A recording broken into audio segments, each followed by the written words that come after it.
তাকওয়া অর্জন করা বা মুত্তাকি হওয়ার জন্য আমাদেরকে এই কোরআন অনুধাবন করতে হবে। কারণ মুত্তাকি হইতে হলে মুত্তাকিদের জন্য আল্লাহ তাআলা জান্নাত প্রস্তুত করে রেখেছেন, অফুরন্ত নিয়ামত প্রস্তুত করে রেখেছেন, অফুরন্ত পুরস্কার প্রস্তুত করে রেখেছেন। বা আজকেও সমাজেও দেখেন যে এই সমাজেও ভালো থাকার জন্য আমাদেরকে আল্লাহ ভীতি তাকওয়া অর্জন করা অত্যন্ত জরুরি। কেননা আপনার মুসলিম পরিবারে জন্ম নেওয়ার পরেও দেখেন যে আজকে অনেকে অনেক গুনাহের ভিতর লিপ্ত, গুনাহ থেকে বাঁচতে পারতেছে না। তার কারণ হলো তার ভিতরে কি তাকওয়া নাই, আল্লাহ ভীতি নাই।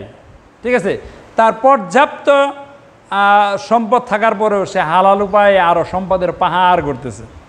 বুঝলেন, তার ভিতরে কি নাই? কোরআনের জ্ঞান নাই, আখেরাত সম্পর্কে তার চিন্তা ভাবনা নাই, তার ভিতরে আল্লাহ ভীতি নাই। বুঝছেন, সে মুত্তাকি না হওয়ার কারণে এই বিভিন্ন গুনাহের ভিতরে লিপ্ত হয়েছে।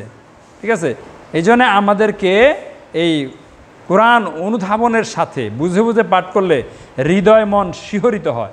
ঠিক আছে, আল্লাহর অসীম ক্ষমতা জানার পরে অন্তরে ভয় জাগ্রত হয়। হ্যাঁ, পাপের যে চিন্তা এটা দূরীভূত হয় এবং আল্লাহর উপরে ভরসা করে হৃদয় প্রশান্তি লাভ করে। আল্লাহ তাআলা বলছেন, আল্লাহু নাজ্জালা আহসানাল হাদিসি কিতাবাম মুতাশাবিহা। আল্লাহ তাআলা সর্বোত্তম বাণী এই কোরআন নাজিল করেছেন, যা পরস্পর সামঞ্জস্যপূর্ণ এবং পূর্ণ পঠিত হয়। কোরআন মানেই হলো বারবার পাঠ করা। বুঝলেন, আদর্শ মুসলিমরা কি কোরআন মানে একবার পড়া শেষ করার পর আর বসে থাকে না, বারবার পড়ে, বুঝলেন না, পূর্ণ পঠিত হয়। বুঝলেন,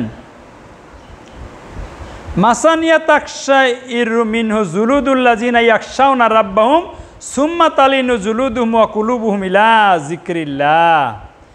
আর এতে তাদের দেহের চামড়া ভয়ে কাঁটা দিয়ে ওঠে আর তারা তাদের রবকে ভয় করে। দেখেন, তাদের রব অন্তরে ভয় জাগ্রত হয় এবং তাদের দেহ মন প্রশান্ত হয়ে আল্লাহর স্মরণে ঝুঁকে পড়ে।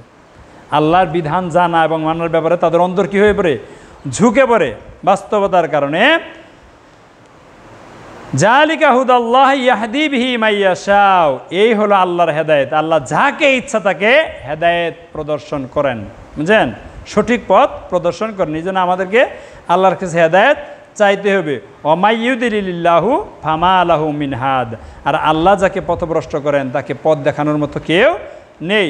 সূরা জুমার 39 নম্বর সূরার 23 নম্বর আয়াত। ঠিক আছে।